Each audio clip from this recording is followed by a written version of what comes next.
Okay, so today we're diving deep into a phrase. Well, you've probably heard it before. Take up your cross and follow me. Yeah, it's one of those phrases that carries a lot of weight. It does. We've got some excerpts from a three-part series that really dig into what that looks like. And it's not always easy. No, not at all. It makes you think about what it really means to live a purposeful life, even when things get tough. Absolutely. It's a powerful image, isn't it? It really is. Like, how do you even begin to unpack that in a practical way? And you're right, it's about way more than just religious stuff. It's about aligning your actions with your values no matter what. It's about facing challenges head on. It's about finding that inner peace that I think we're all searching for. It's Exactly. like, imagine training for a marathon. You know there will be tough moments. Oh, yeah. You're going to sweat, you'll be sore, you might even question why you're doing it.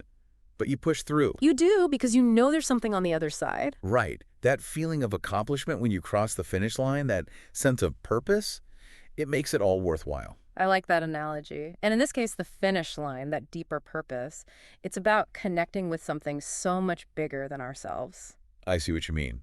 So we're not just talking about checking things off a to-do list. No, not at all.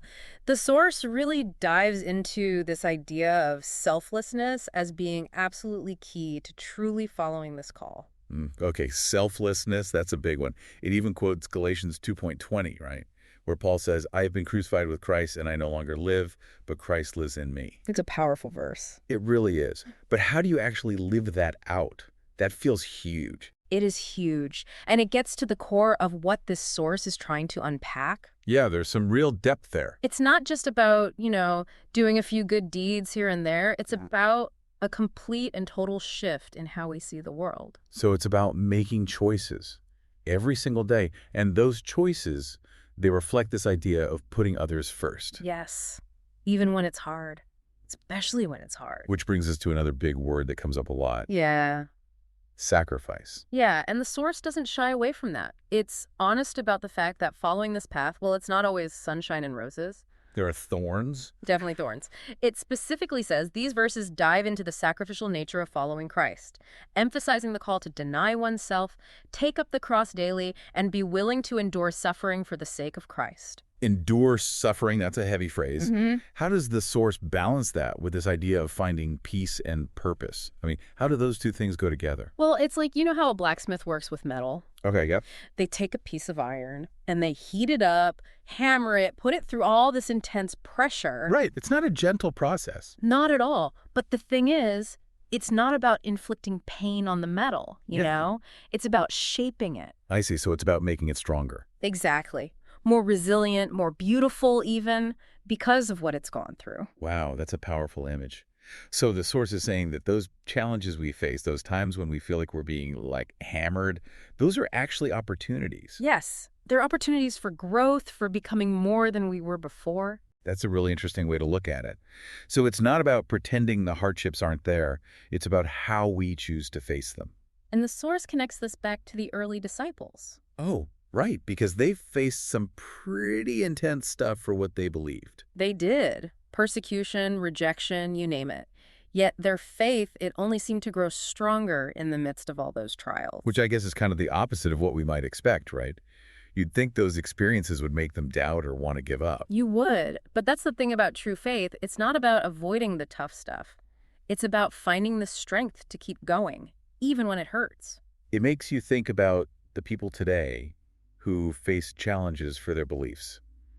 Maybe not always outright persecution like in the past, but still. Oh, absolutely. And the source actually talks about that. It does. Like what kinds of things? Things like, discrimination. Right, just for being true to what you believe. Exactly. And social isolation, feeling like you don't belong because your values are different. Yeah, or even just feeling like you can't speak your truth without being judged or ridiculed, like your beliefs are somehow out of touch or something. And that's where the source really offers this incredibly empowering perspective. Okay, I'm listening. What is it?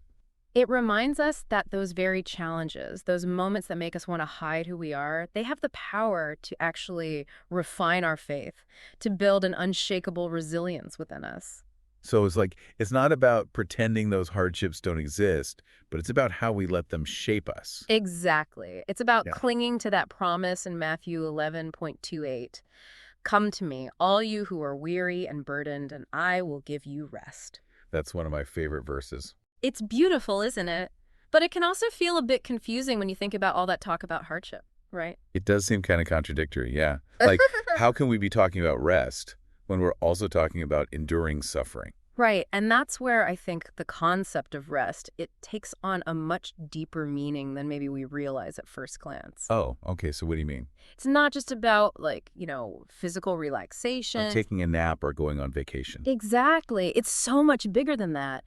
It's about this deep, abiding sense of peace and security that comes from knowing that even in the middle of the storms of life, we're anchored to something unshakable, something beyond ourselves. So it's like an inner stillness even when everything around us is chaotic. Yes.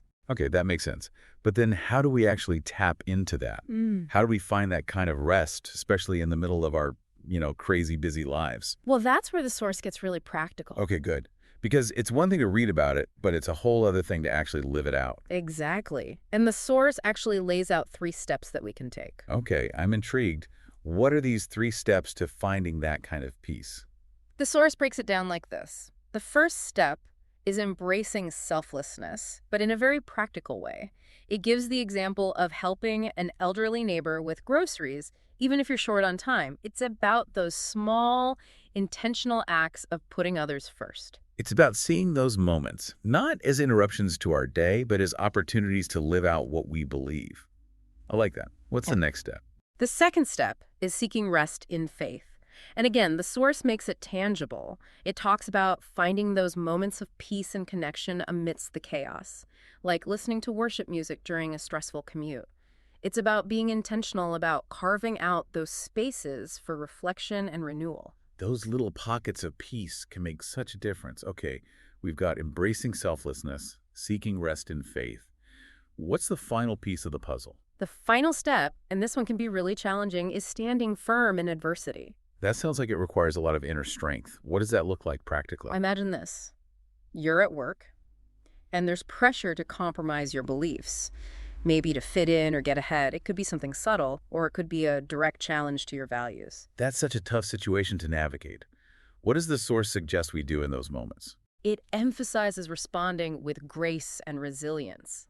It's about holding on to your convictions without becoming confrontational or judgmental. It's about finding that balance between standing firm in what you believe and extending grace to those who might not understand. It's about remembering that everyone is on their own journey, facing their own challenges, and responding with empathy even when it's hard. Exactly. It's about embodying the very principles we've been discussing: selflessness, compassion, understanding. It's about letting our actions be a reflection of our beliefs, even in the face of adversity. This deep dive has given me so much to think about. It's not just about understanding these principles intellectually, but about finding ways to weave them into the fabric of our lives, day by day, moment by moment. And that's the beauty of this call to take up your cross and follow. It's not a passive belief system. It's an invitation to a life of active engagement, of seeking deeper meaning, of finding strength and resilience in the face of challenges. And ultimately, it's about experiencing a peace that transcends our circumstances, a peace that comes from aligning our lives with something far greater than ourselves. What a powerful way to wrap up this deep dive. It's left me feeling challenged, inspired, and hopeful all at the same time. And you know what? I think that's a pretty good place to be. Thanks for joining us on this incredible journey. Until next time, keep diving deep and keep seeking those nuggets of truth that resonate with your soul.